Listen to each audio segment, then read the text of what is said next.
All right, so a while back, I've mentioned, I can't even remember in what video, that I wanted to sit down and talk to you about my personal experience with anxiety and depression. You may be asking, why are you doing this? Literally everybody deals with it. Everybody's made a video. Well, I feel like it's important to make a video because one thing that I've learned from those many videos is that everyone's experience is very unique and very different. So I feel like the more, not encounters, the more, not versions, I can't think of what the word is I want to say, but the more accounts there are from different people, then the more relatable it may be to someone who sees more of their path in someone else's story. So today I just thought I'd sit down, do a quick little get ready with you, and a chit chat about my experience, like I said, with anxiety and depression. Alright, so I'm not going to name everything that I'm using. I'll probably just show you real quick as I'm talking, and then I'll also link everything in the description, or not link, but list everything in the description box below. Very quickly, I need to just give a little pat on the shoulder. I wash my brushes. They smell so good. I just use this Equate brand brush cleaner, and like a brush cleaner that you slip on your hand that I got from TJ Maxx for like under $5. So I just took the brushes that I use the most frequently and I washed them. And also, how cute is this cup? I got this for $1 at the Family Dollar. So alright, so my experience. The first thing is I started journaling about it when I finally decided to get help. Now, let me take you all the way back to when it started. So for me, I've always been kind of an anxious person, especially like if you would talk to my dad or something. Like, I always like to be in control. I always like to know what's going on. I always like to have a plan. That's just always been my personality ever since I was a kid. Now, when I feel like it really became an issue was when my oldest son, who was 2.5, was 3 months old. And man, if you don't want to hear about this part, then you might want to walk away for a little bit. But at 3 months old, I had stopped breastfeeding and my period had come back. So at that point, I feel like I got postpartum anxiety. I felt very trapped. I felt very agitated. I felt very, I wish I could even, it's still, even to this day, it's kind of hard to explain. But I just was very anxious a lot of the time. I didn't like being alone. I didn't like leaving the house with him. And also, I should state that for the first month of his life, I exclusively breastfed. I was exhausted. I couldn't get him to latch, so I had to pump. And so, literally, every day consisted of this process. I would pump to make milk. Then I would usually go to the bathroom, feed myself, and by that time he was awake. I would feed him what I had just pumped, then I would have to pump again. And then that pump would feed him for the next time, then I'd use the bathroom, try to eat something, because when you're pumping, you are starving, or when you're breastfeeding, you're starving. So, I did that whole cycle for a month, and then finally I stopped. I had to just accept that I was not producing enough milk, and finally put him on formula. So for the first 2 months of formula, we had dealt with acid reflux, a lot of throwing up. Finally had to move him to Enfamil AR with the added rice starch so that he could keep some of it down and wasn't throwing up every single time he was eating. So I was completely exhausted. Not to mention, at the end of my first month with him, I was in a car wreck with him. We were both fine, we were both okay, but we did collide. Thankfully, he was on the other side of the vehicle, but I was in a wreck with him. So then, about 3 months, my period came back. I think that's when the postpartum anxiety really hit me. So then, fast forward to when Stephen was 9 months old, I found out I was pregnant with my second baby. Now, when I found this out, my husband was working a job that he absolutely hated. Out of all the jobs he's ever worked, that is the one he hated. Well, no, he liked the job he was at. He moved to a different job when we had Steven or when we found out we were pregnant. I don't know. The timeline's all, messed up in my brain now. It's been so long. But anyways, at one point he was working a job that he absolutely hated. So we had to get him out of there. It wasn't good for anybody. It wasn't good for me. It wasn't good for him. He was a crabby crab. And my husband is generally a super happy-go-lucky guy. He is always just like smiles and happy. And so for him to be just in this awful mood every day was really not normal for him. So then eventually he went to a trucking company, which is fine because he wants to do trucks. He's got a CDL. He also has his degree in diesel engineering. So he went to this trucking company. And when he got hired on, we were told that he would be home like every other night or a couple nights a week. Well, after a little while at that job, it ended up he was gone. He would either leave late Sunday night or super early Monday morning, and he would not be back till late Friday.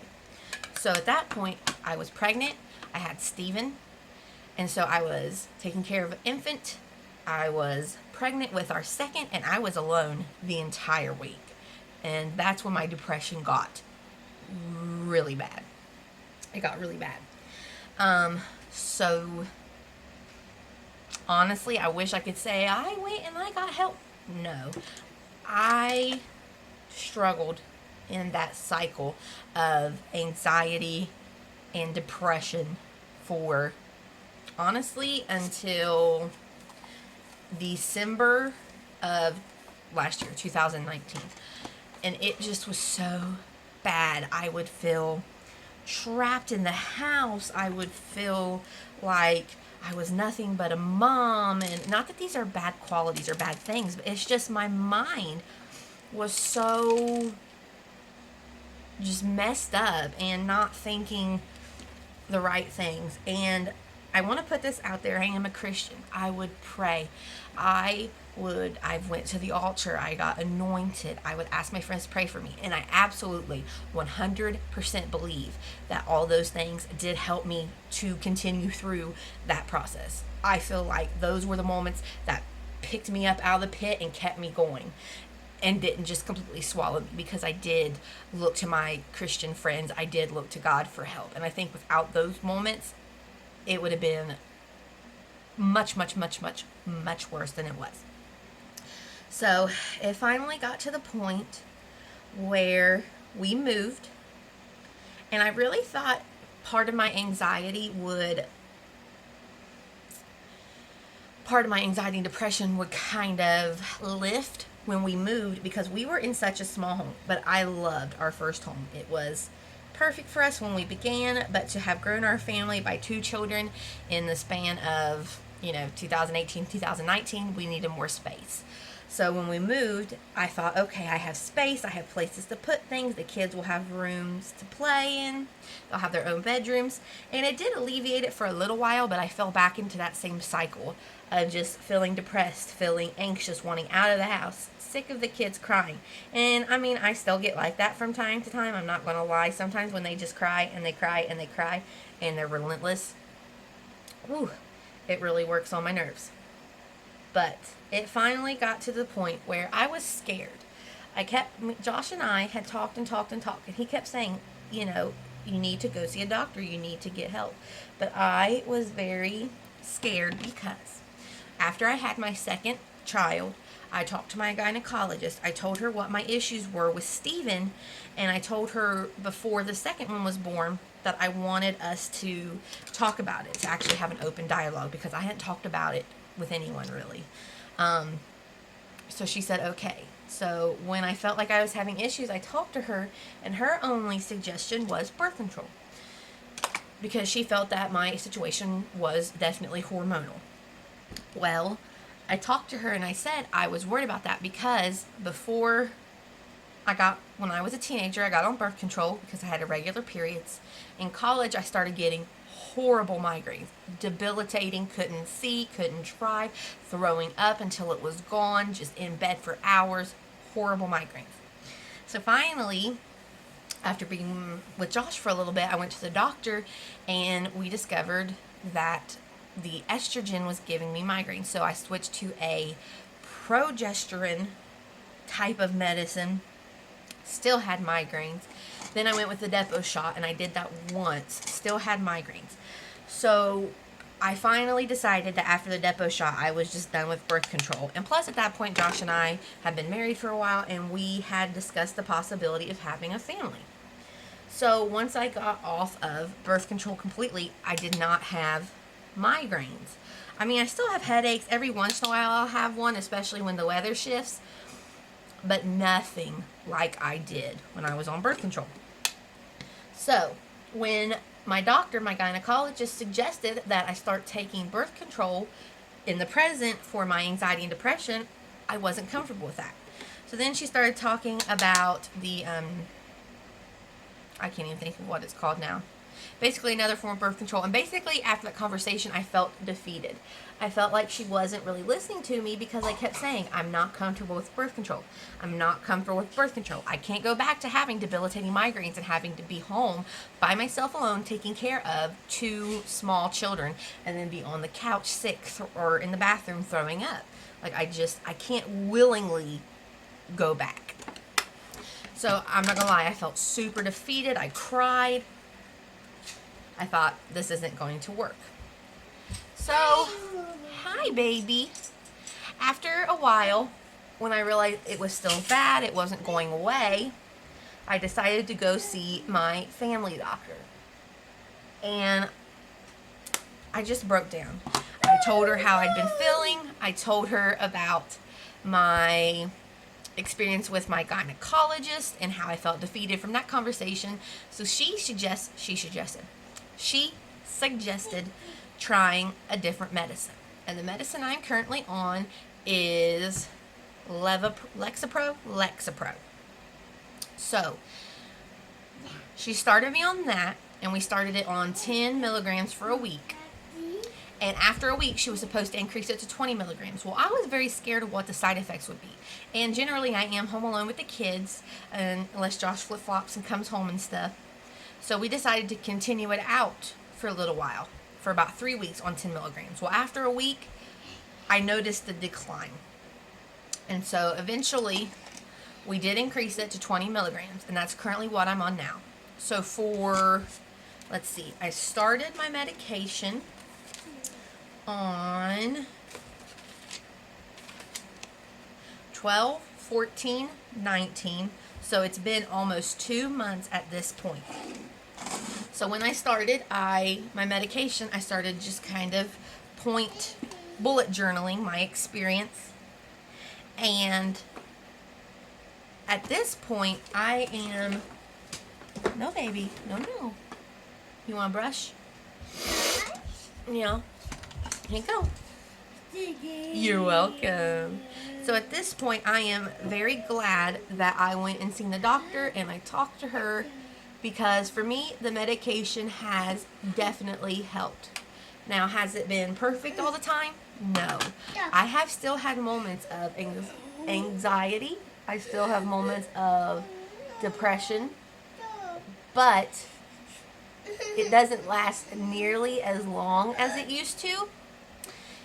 And I'm not as debilitated by it because it's like my brain knows that I will come out of it eventually. Like, it's not going to last forever. Like, prior to getting help and getting medication, I would wake up. And I wasn't suicidal, I don't think. But I would wake up, Steven. You're welcome, baby. I would wake up and I would just cry. Because to me, it was just like, okay, it's another day. Another day I have to deal with crying kids. Another day I'm going to be alone. Another day I'm not going to talk to anybody. Another day that I just have to do this all over again. And I just felt so defeated before I even got out of bed. And I hated that. I hated waking up and just crying and just feeling angry and just not enjoying life, not enjoying my kids, not enjoying my husband, being angry at him for working outside the home and actually getting to leave and to go places and to see people, and I didn't get that. And so something had to happen. I couldn't be like that. Baby, let me turn the volume down. Come here. Let mommy help you. Give me the phone. Stop. Good job. Here you go, baby. You're welcome. Don't fall. Scoot back. Good job. So,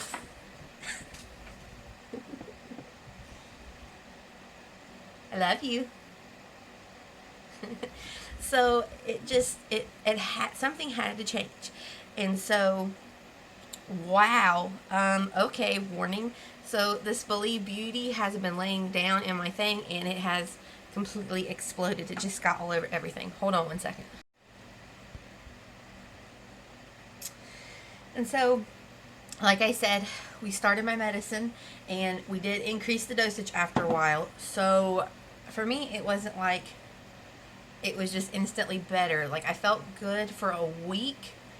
And I will say, that first little bit of time, I didn't feel weird, but maybe I was a little bit, I don't know, numb, you may say, or kind of out of it. I remember being at my son's first birthday party, and I had just started taking my medication because I wanted to take it while Josh was home, and so he was off on a Saturday, so that meant I had Saturday, Sunday, Monday to take it while he was here in case I had a side effect or it really did kind of do something strange to me. And I remember being at his birthday party, and my cousin, who I had talked to, and I had told her I was on medicine, she was like, Mackenzie, and later she's like, did you start your medicine? And I said, yeah. And she said, you need to take it at night. And I said, okay. So when I first started taking it, I was taking it first thing in the morning. And then after, I think, 2 days, I switched to start taking it at night. And I feel like that definitely did help me. I felt like it did make me just a little bit sleepy. And so taking it at night definitely was the right choice for me. Now, that's not for everybody. But for me, I feel like it affected me the best, if that makes sense. So, I mean, how do I even explain it? It hasn't been perfect, but it's definitely been better. Like, excuse me, let me look through here. Let's see.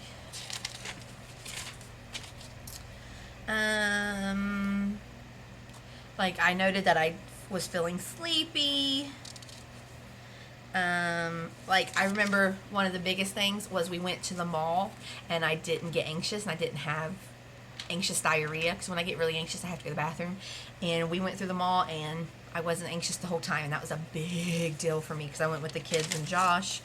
Then at the end of the month, I slept well, but having a rough day, feeling anxious and jittery. So that has still affected me every once in a while. Last week, at the beginning of February, I had a really rough week, and I called about possibly increasing my meds, and she said, well, your dose is as high as we'll go. She said, maybe you're just kind of evening out. So I gave it a week, and I do feel like it evened out. Like, I'm not feeling as stressed and anxious as I was. So it's not always perfect. I'm not always this perky sunshine person, but I definitely feel that for me, the medication has helped to just even me out, to make me not as low as I was, because I was so low for so long. I forgot what it felt like to kind of be normal, to feel okay, to not just be the low became the normal, and I forgot what a good normal felt like. And it really, I think, was me waking up and just crying and not wanting to be awake. Not that I wanted to be dead, but I just wanted to go back to sleep. I just wanted to sleep all the time. And another thing that I noticed was that in the beginning of taking my medication, I was sleepy. So I started sleeping when the kids were napping. And I feel like that helped me. I'm very blessed that I'm home and that I had that opportunity to take a nap when I felt like I was just kind of dragging. But so now I'm 2 months in. For now, I feel like things are good, and that may change later on. You know, I may need to up my medicine. I may need to change my medicine. And I know that there's all kinds out there. There's not just Lexapro like what I take. There's Wellbutrin. There's many others that, like mine specifically, Lexapro, she said, helps when your symptoms are related to your hormones, which we all know when you have kids goes nuts. Well, I had a kid, then got pregnant at 9 months and had another kid. So like my hormones went into overdrive shock mode. And so I feel like this medicine for me at this time has definitely has helped me, has brought me back to this place of semi-normalcy, and I'm so thankful for it.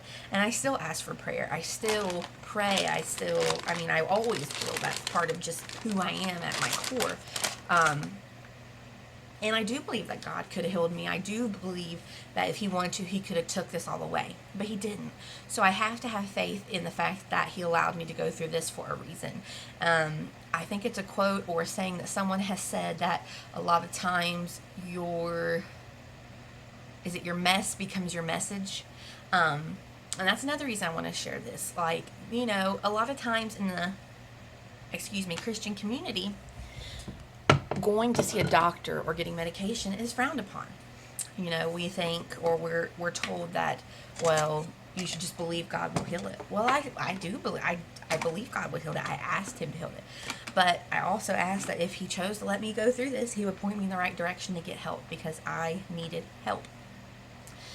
So that's another reason I wanted to share this, because, there may be someone out there who is a Christian and is going through these struggles and refuses to go see a doctor because they feel like they'll be doing something against God. Well, in my mind, I look at it like God made doctors for a reason. If our heart's out of sync, we get heart medication. If our thyroid's messed up, which like mine is, we get medication. So when my brain is chemically messed up, should I not get medication for that? And I'm not saying medication is the answer for everybody. Absolutely not. You may be able to work through your depression and anxiety with therapy. I would love to go to therapy. If I could find out if my insurance covered it, I would absolutely love to see a therapist or a counselor. I think there's a lot of things that I could talk about that would help me to relieve some of my anxiety that maybe I don't even realize is the cause or concern for what's going on in my life.